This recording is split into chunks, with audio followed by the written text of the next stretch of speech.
Good morning, Washington Elementary Patriots, and welcome to WSIC, Washington School's Cool News Program. I'm Madison Ball, your news anchor for today. Today is Valentine's Day. Please stand for the Pledge of Allegiance and moment of silence.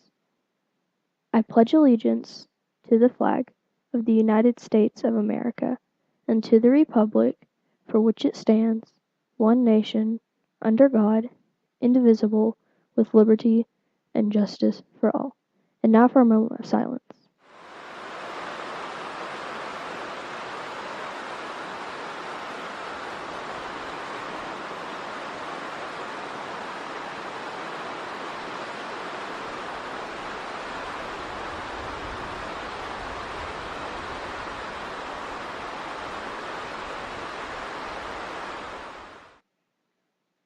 Our proud patriot of the day is Gus from Learning Center B. We challenge Gus with the patriot promise of integrity. Integrity means doing what you know is right, even if no one is watching. Every time you see Gus showing integrity today, let them know. Great job, patriot. Keep up the excellent work. Happy Valentine's Day, everybody.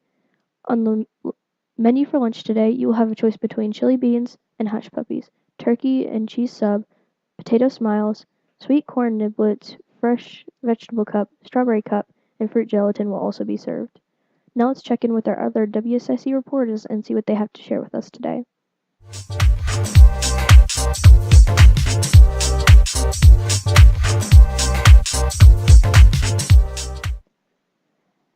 Valentine's Day is a time to celebrate love and friendship and the joy of having other people in your life. It's a day of flowers, candy, and cards decorated with hearts. The special day's origin, though, is not so rosy. There are many theories on how Valentine's Day began, but the most noted one begins in Rome in the year 268. Emperor Claudius II wanted a fierce team of young men to fight in his armies. He found that when young men are in love or sharing their lives with a wife and children, they tended to be more cautious. To ensure large numbers of soldiers for his armies, Claudius outlawed marriage for those young men. Claudius may have outlawed love, but he could not stop it. Young men and women still fell in love and wanted to become couples in the eyes of the church. A brave and obvious romantic priest named Valentine thought the law was horribly unjust. Putting his life in danger, Valentine continued performing marriage ceremonies, doing so in secret and hidden from the eyes of authorities. Still, word of Valentine's secret ceremonies made its way back to Claudius. The priest was found and put to death on, as some versions state, on February 14th. Centuries later, the Catholic Church made that kindly priest a saint, one of three saints named Valentine. No one knows exactly when St. Valentine's Day was celebrated, but there is a poem in existence that is considered to be the first ever written Valentine's Day card. It was sent from a prisoner in the Tower of London to his wife in the year of 1415. I'm Micaiah Bly for Today in History. Now back to the studio. Since the earliest time when I tried speaking, I remember not being able to speak. People didn't really understand what stuttering was at the time. So my entire childhood was characterized by believing I was not normal, by believing I was broken. My father used to take me to the Bronx Zoo in New York City because he knew I loved animals. But what I didn't realize until a certain age is that I could talk to the animals. I did stutter some with the animals, but not very much because I'd be relaxed.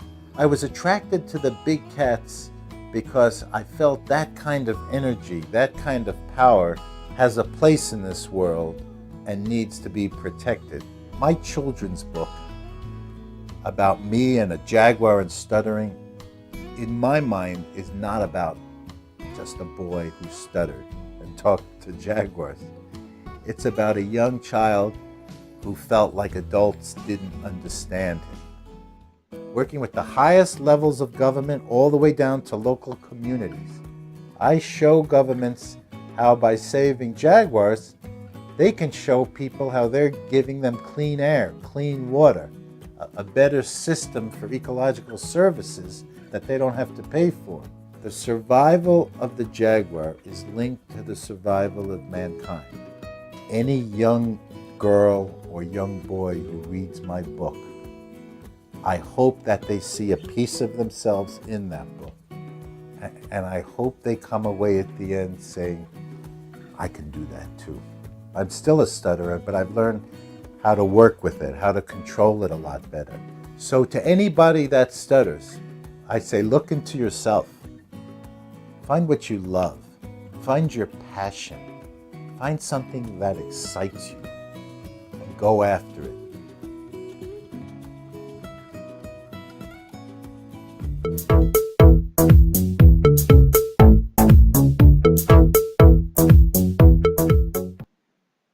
Good morning. I'm Jonah Johnson, the Senior Science Investigator of the Week. Today, our science segment focuses on weather. The science question of the day asks, what is weather? Weather is a state of atmosphere describing, for example, on degree which it is hot or cold, wet or dry, clamp or stormy. In conclusion, that is weather. For the science segment, I'm Jonah Johnson. Now back to the studio. Thanks, team. Today's riddle is called Hundreds of Legs. I have hundreds of legs, but I can only lean. You make me feel dirty, so you feel clean. A broom. Signing off for the WSIC crew, I'm Madison Ball. Tune in next time for your WSIC news. Have a great day.